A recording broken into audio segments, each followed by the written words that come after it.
15절을 보면은요, 밧세바가 아들을 출산했습니다. 15절을 함께 읽겠습니다. 15절 시작.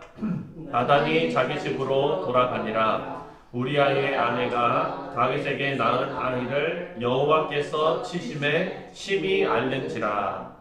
출산한 아이가 병을 앓기 시작합니다. 다윗은 아이를 위해서 하나님 앞에 간절하게 기도하고 있습니다. 아이가 아프기 시작하고 다윗은 아무것도 하지 않고 금식하면서 낮이나 밤이나 하나님 앞에 매달립니다. 지금 아버지의 심정을 생각해 보면은요, 이 아이가 자기 죄로 인해서 고통받고 있는 상황입니다. 그러니까 아버지 입장에서 얼마나 그 상황이 견디기 힘들겠습니까? 신하들이 말려보는데 다윗은 그 누구 말도 듣지 않고 하나님 앞에 매달립니다. 이것은 그냥 단순한 부성애라고 보기에는 조금 더 좀 깊은 어떤 게 있는 것 같아요. 사랑하는 성도님들, 하나님을 모르는 그냥 일반 사람도 부성애는 뜨겁습니다. 물론 모성애도 뜨겁지만, 제가 어떤 사진을 본 적이 있습니다. 그 사진을 보니까요, 갓난 아이를 아버지가 이렇게 벌거벗은 상태에서 이렇게 안고 물줄기를 맞고 있는 그런 사진이었어요. 그게 SNS에 올라와가지고 그거 봤는데, 그 사진 밑에 설명을 보니까 아내가 찍은 사진인 거예요. 엄마가 찍은 사진. 이 아이가 지금 이분은 미국 중부 어디 그냥 그 병원 가기에도 막 너무 먼, 한참을 가야 병원 갈 수 있는 그런 지역에 살고 있는 사람인데, 아이가 밤에 이제 그 열이 나가지고 이 열을 떨어뜨려야 되는데, 아버지 마음으로 이 아이에게 차가운 물수건으로 닦기가 너무 그냥 힘든 거예요. 자기가 이 아이가 자지러지게 우는 그거를 보면서, 그래가지고 아이가 열을 떨어뜨릴 때까지 자기도 그 차가운 샤워를 맞으면서, 그것도 또 아이만 맞으면 또 뭐하니까 자기가 그 아이를 안고 같이 그 물줄기를 밤새 맞고 있었다라는 밑에 설명에 그렇게 나와 있더라고요.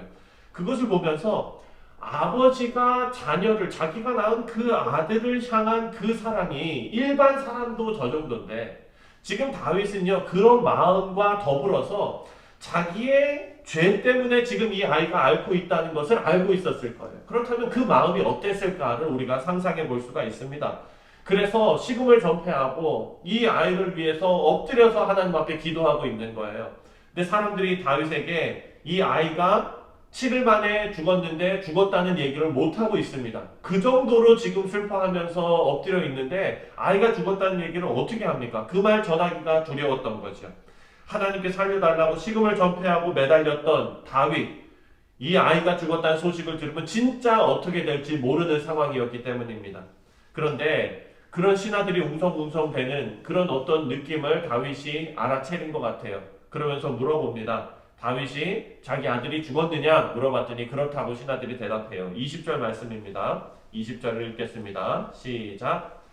다윗이 땅에서 일어나 몸을 씻고 기름을 바르고 의복을 갈아입고 여호와의 전에 들어가서 경배하고 왕궁으로 돌아와 명령하여 음식을 그 앞에 차리게 하고 먹은지라.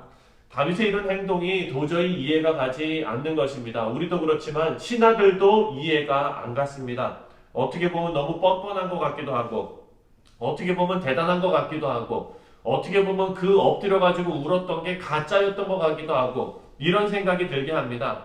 하지만 다윗이 이렇게 설명합니다. 자신이 할 수 있을 때, 다시 말해서 아직 기회가 있을 때는 최선을 다해서 하나님 앞에 매달립니다. 하지만 모든 것이 끝났을 때는 하나님 앞에서 빠르게 수긍하는 것입니다. 하나님 앞에 자비를 구했지만 죽고 난 다음에 다윗이 할 수 있는 일이 없다고 판단한 것입니다. 그래서 22절과 23절에 다윗은 이렇게 고백합니다. 우리 22절과 23절도 다 같이 다시 한번 읽겠습니다. 시작. 이르되 아이가 살았을 때에 내가 금식하고 운 것은 혹시 여호와께서 나를 불쌍히 여기사 아이를 살려주실지 누가 말까 생각함이거니와 지금은 죽었으니 내가 어찌 금식하랴. 내가 다시 돌아오게 할 수 있느냐. 나는 그에게로 가려니와 그는 내게로 돌아오지 아니하리라 하니라. 다윗은요 이번 일을 통해서 생명이 하나님께 속해 있는 것이고 그리고 자신은 아무것도 할 수 없는 죄인이라는 사실을 다시 한번 깨닫게 된 것입니다. 사랑하는 성도님들, 우리는요 하나님 앞에 우리 구할 것을 담대함으로 그리고 감사함으로 그리고 간절함으로 하나님 앞에 기도하며 구해야 할 줄 믿습니다. 하지만 여러분, 하나님께서 아니라고 하실 때는 미련 없이 포기하는 것도 믿음입니다. 포기도 믿음이라는 것을 우리가 배울 수 있습니다. 그것은 하나님께서만 선하시다라는 우리의 믿음의 표현이 될 수 있기 때문입니다. 우리가 만약에 내가 원하는 것, 내가 갖고 싶은 것, 내가 이렇게 됐으면 좋겠다는 것을 하나님 앞에 계속, 하나님은 그것이 아니라고 말씀하시는데도 계속 우리가 구한다면 하나님은 나를 잘 모르시는 분, 내가 내 인생을 잘 아는 사람, 이라는 것으로 표현될 수가 있습니다. 그렇기 때문에 24절을 보면은요, 다윗이 그의 아내 바세바를 위로하고 그에게 들어가 그와 동침하였더니 그가 아들을 낳음에 그의 이름을 솔로몬이라 하니라. 여호와께서 그를 사랑하사라고 말씀하고 있습니다. 사랑하는 성도님들, 지금 범죄해서 바세바와 다윗 사이에 아들을 낳는데 이 아들이 7일 만에 죽었습니다. 그리고 나서 지금 24절, 23절에 그렇게 얘기가 나오고요. 24절에 지금 다윗이 그의 아내 바세바를 위로하고 그에게 들어가 동침하였다라고 나와요. 이게 바세바가 다윗이 위로한다고 이게 위로가 됐을까 한번 생각해보면 좋을 것 같아요. 다윗이 그의 아내 바세바를 위로하고, 저는 이 과정이 쉽지 않았다고 생각합니다. 왜냐하면 긴 과정이었을 거예요. 이전까지는요 우리아의 아내라고 지금 성경은 기록하고 있습니다. 바세바를. 그런데 24절부터 다윗의 아내로 이제 명칭이 바뀌어서 기록이 되고 있습니다. 최고 권력자였던 다윗이었기 때문에 바세바는요 유부녀였지만 그 다윗의 어떤 그런 강압적인 그것을 방어할 수 있는 그런 힘이 바세바에게는 없었을 거예요. 그리고 자신이 범죄한 것과 그리고 다윗이 자신의 남편 우리아를 그 자신의 범죄한 것을 덮기 위해서 살해한 것도 이제 다 알게 된 것이죠. 그리고 자신이 낳은 아기까지 죽게 되었어요. 이 바세바도요 무거운 죄책감과 그리고 원망과 그리고 슬픔과 이 모든 것이 막 몰려왔을 거예요. 그래서 바세바에게도 시간이 필요했을 것입니다. 시간이 지나고 이제 둘이 아이를 낳았습니다. 그리고 하나님께서는 그 가에 솔로몬을 하나님께서 주십니다. 하나님께서 사랑하시는 자라고 성경은 기록하고 있습니다. 솔로몬은 분명 다윗의 집안에 하나님께서 주시는 하나님의 복이었습니다. 하나님의 언약에 바탕한 복이지요. 그런 복이 지금 이 둘이 가장 힘들고 가장 괴로워하는 그 시간에 주어졌다는 것을 우리가 기억해야 합니다. 바세바가 가장 슬퍼하는 시간에 하나님의 언약으로 솔로몬이 태어납니다. 다윗이 가장 하나님 앞에 엎드렸던 간구했던 그 시간에 솔로몬이 태어납니다.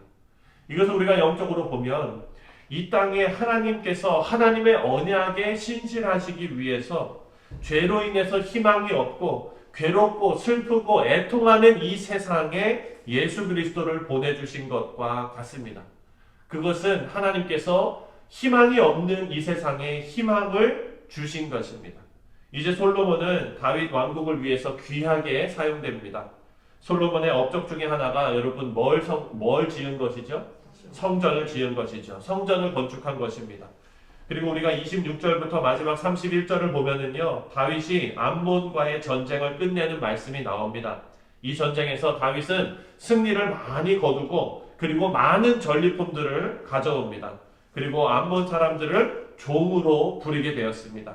나중에 이런 전리품들, 금, 은 이런 모든 것들을 다 성전 건축하는 데 사용하게 됩니다. 우리 사랑하는 성도님들, 하나님께서는요 다윗을 징계하셨습니다. 그런데 이것은 하나님께서 다윗을 다윗에게 실망하시고 아버지됨을 포기하지 않으신 결과라는 거예요. 사랑하는 성도님들, 하나님께서 만약에 다윗의 그런 잘못에 실망하셔서 아버지됨을 포기하셨다면 그냥 방치해 두는 것입니다. 하나님께서는 징계하셨어요. 하나님께서 다윗을 징계하신 것이 오히려 하나님의 사랑의 표현이었습니다. 다윗도 그 하나님의 마음을 알았기 때문에 그 아들의 이름을 평화라는 솔로몬으로 지은 것입니다. 우리 성도님들에게도 하나님께서 하나님의 사랑을 확증하셨습니다. 우리의 기준으로 섭섭해 하시거나 우리의 기준으로 의심하시거나 우리의 기준으로 하나님 앞에 범죄하지 않기를 바랍니다. 하나님의 사랑이 확실하게 증명된 예수 그리스도를 바라보시는 우리 귀한 성도님들 되시기를 주님의 이름으로 축원드립니다.